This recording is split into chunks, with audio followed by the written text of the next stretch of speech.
Okay, so you just started off in Stormworks, and let's just go over the basic engines and how to get them up and running so you can start driving and building things in Stormworks. So we have three main engines here. Okay, so let's start off with our small engine. So this one is great for little cars, trucks, planes, all of that. It's all around great for starting off. It doesn't take up too much room, and yeah. The medium one is good for boats. I've only ever used these in boats. They're a good middle ground between the two, as you would assume, since it's the medium in between large and small. So yeah, I found this to be really good for medium-sized, small boats, all of that. Now the large engine is good for bigger boats, and that's all I've ever used this for, just bigger boats. So let's go into how to get these things running. Okay, so getting these running. All of these engines have exactly the same inputs required to run. So those are exhaust, air, fuel. You don't need coolant, but you want to be able to not overheat. And then you have your RPS output. So the RPS output, is what will go to your wheels. So if you're building a car, this will go to your wheels. If you're building a plane, this will go to your propeller. A boat, same thing, propeller. So all of those have that. So let's do the RPS. Let's just go yellow. So the RPS will leave there. Now on this, you can also see the RPS. The pipe for it is yellow, so that makes it easy to find on all the engines. So we'll just put this so you can see it more. And on the big engine, it's around back like that. Okay, so that's our first. So that is how you will take the power and send it to whatever will make you move. So the next is the air. So air is very important. So let's grab a pipe, and we will make the air a light blue. So where's the air on here? So the air is the top. So you can use these pipes all throughout your build just to transfer the air through them to get to your engine. Now, for bringing the air into your engine, you have a bunch of different options. Air filter, air ram, air scoop, all of these, all the things that say fluid intake and all fluid port end, all of those will work. So for the purposes of this, let's just use the fluid port. So we will put this there. Now that will let air into our engine. So that's one other thing we need. So let's go and put these on the rest. This one, I believe, yeah. So this one is down here. So we'll just put the air down here. We'll put our port. You need to have a fluid port or air intake or something. You can't just leave the pipe open. So let's put this on the last one here. So air is on the top on this one. We'll go like this. Now, so that's air and RPS. So let's go and grab fuel now. So for fuel, they will need a tank. So you'll need a fuel tank like this. And let's see where it connects first. So this is coolant. So on the bottom of the small one is coolant. Here is exhaust, and then here is fuel. So it's all labeled for you, so it's really easy. So for fuel, let's put this here. So now we'll go like this. If your fuel tank is going to be on the other side of your car or anything like that, you should put a pump, because if it's close, it should be okay. But if it has to travel very far, it needs a little bit of help to bring it to the engine. So let's go and put this on the rest. So coolant, coolant, exhaust, exhaust, so fuel. Here we'll just put this, yeah, we'll just put this here, and we'll just bring this up. Like this. And like this. There we go. Okay, now there's that one, and the last one here is in the middle.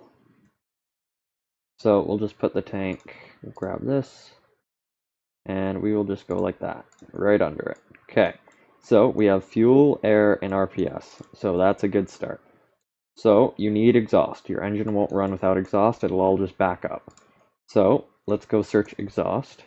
You have this, you have an exhaust pipe, which you can use. It looks a little bit nicer, but it's the same thing as the air.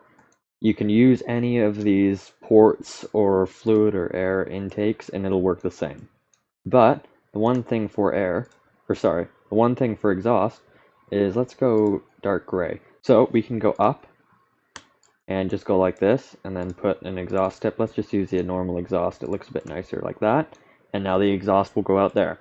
So, normally it's not working right now, but you can grab this. It's a catalytic converter. So, this, it has an out and an in. So you have to be careful of that because they won't work if it's the other way around. So this will clean your exhaust and make it so that less particle will come out the end. So it cleans things up a bit if you don't like exhaust flowing through your vehicle all the time. So let's put more exhaust around on the other stuff. So this one has two. You can see the exhaust coming back too on this one, on both sides. So actually let's connect these. So you can connect exhaust however you want. They can go together. They just need to have an exit. They can't be stuck in the pipe. So we'll go like this. We'll do the same thing. We'll grab a cat, make sure the out is facing out, then grab the exhaust. And just like that. And on this too. So this one has two as well. So both the medium and the large have two. And we'll grab the cat again, out, out, and exhaust. Okay, so just like that. So we have all of that. The last step is cooling. So for cooling, it completely depends on what you're doing. So so if we look up radiator, we'll just do rad. We can see these. These are the easiest. You have the fluid heat radiator, normal. We have a 3x3 electric, and then we have a 5x5 electric.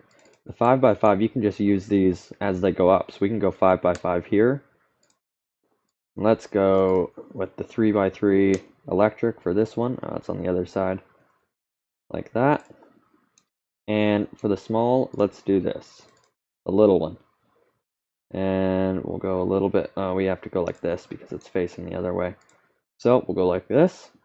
Now, so actually I need to bring this back one. So we need a pump to be able to circulate. So we'll grab the radiator again, the little one, like that. So these spawn with fluid. They spawn with, I think it's 63 liters of fluid. So you don't need a tank. Everybody adds tanks through it, but 63 liters should be enough to be able to go through the whole system. You can add a tank. It won't do anything, but it'll just cost more money if that's a factor. So it doesn't matter which way it flows either. So let's color code this. So let's go blue, just so it's all easy to see. So it doesn't matter which way the fluid is flowing. You'll see that this has an A and a B, but it can go through either. Like, it doesn't matter. It just needs to be able to go through the system. So we will add, we'll bring this back too. I didn't leave enough room for any of the pumps. So we'll grab another pump like this. Let me grab it. There we go. Bring it back one more because I can't figure this out. And we'll bring the pipe back like that. And like that. We'll color it. Perfect. And we have enough room for pump here, so that worked out. So we'll bring these back like that. Now the one thing you can't have is you can't have these connected. So you need one of these pipes to go into one of here, and then it needs to go out to the other. These can't be connected and then go to one. It just does not work. One of them is bringing the hot water out from the engine, and then it goes through all of these little tiny fins in here, which is cooling it down. So these ones, the 5x5 and the 3x3 electric, they have a fan on them to help cool. You can see it here. So whenever you turn these fans on, it will cool you down a lot faster, which is good. It's what you want. So now that we have that, so let's more pipes like this and like that. I think I brought that, yeah, too far back. So we just have to connect this. Okay, so that is good. Paint this. Perfect. So now that's all good. So let's grab a couple of small generators for the ends of these, just so that they have a little bit of resistance on them. Okay, so that is good. Now another thing you can do, which I didn't figure out till a little bit later, is you can connect the exhaust to the RPS output. So this is really useful for cars and stuff because you'll have the pipe going to the back of the car already for the back wheels, and you can have that exhaust flowing through the same pipe as long as it doesn't go through gearboxes. So you can have another pipe for it and then it connects after the gearboxes, but you can't have it go through a gearbox. So the exhaust doesn't pass through that, but it will pass through just the normal RPS without a gearbox. So that's a good little trick if you're tight on room or whatever. So let's grab a couple of keys. We can start these up. So we'll put one there, and one there. Let's grab a dial so you can see your RPS. Okay, now let's connect this, your RPS, and look, you have two nodes. Each of the engine has the same two nodes. You have your RPS, rotations per second, so that's how many times your engine is spinning per second. And then you have your temperature, so how hot your engine is. I would go off of this. There is a temperature off your radiator, but that will be the temperature of the fluid in the radiator. If you're getting this is your accurate number from your engine. Okay, so let's just grab the RPS. Another thing is, like, you don't normally measure stuff in RPS. So what you can do is you can grab a function block like this, and then we can go, so rotations per second. So normally people use RPM, so that's rotations per minute. There's 60 seconds in a minute, so let's just go X times 60. So that is giving, so whenever we put X, so this is our X, so this will be RPS. So whenever X comes in, it will times that by 60, and then it will output it. So that will give us RPM. So now we can just call this RPM. Yeah, so that's a good little way to convert things, and it has a bunch of different conversions in here for other stuff. So if you need to change your kilometers or whatever, you need to change your speed, any of that, all of that's in the function block. So they get a little bit more complicated to use the further in you dive, but they're pretty easy just for little things like that to tinker with. Just to make your life a little bit easier. So let's get back on a track. So we'll just use RPS for the rest of these. So let's just grab our RPS and our RPS. All of these are the exact same. All the engines have the same nodes. Okay. So now let's get this little one going. So we have the key. It will go to our pump, and then we have it to the starter.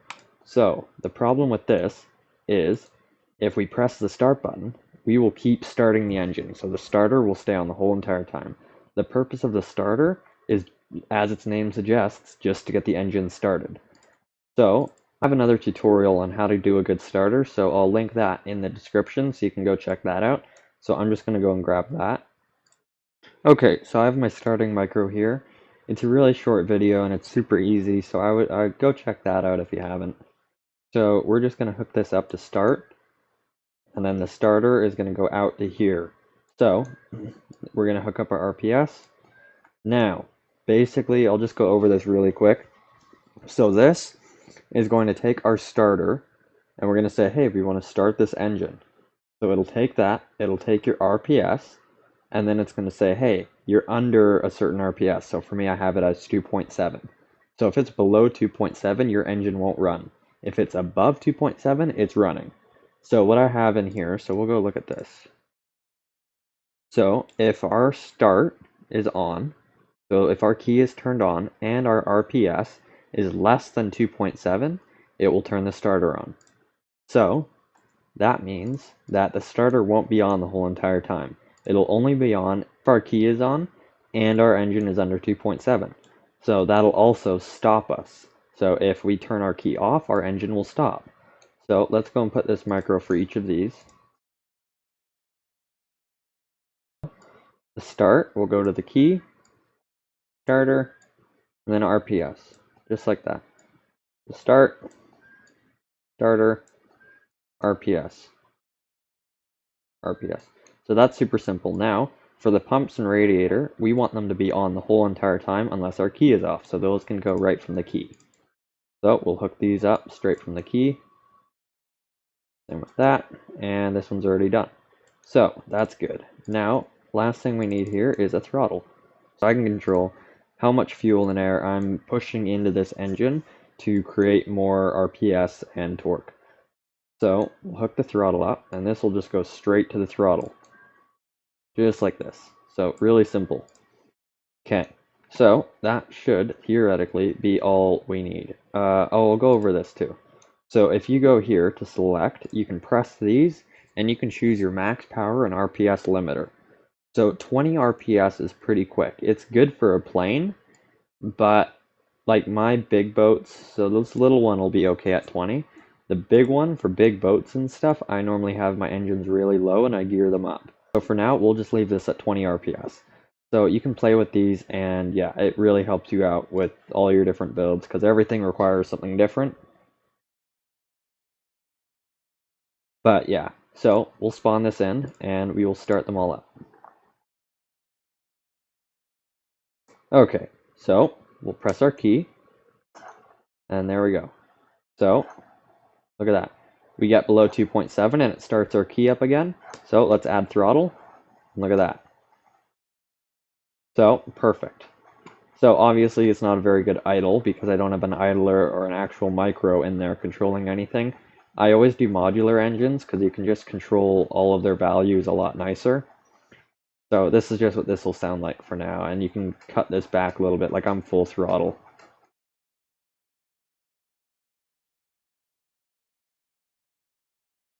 There you go, so like 15 is nice.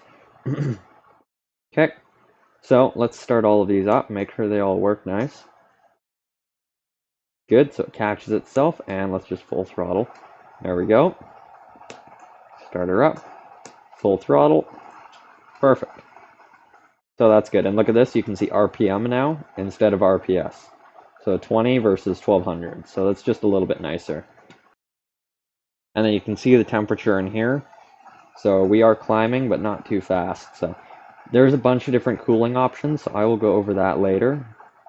But that is how you can get really basic, just an engine running so you can get builds out and start testing things.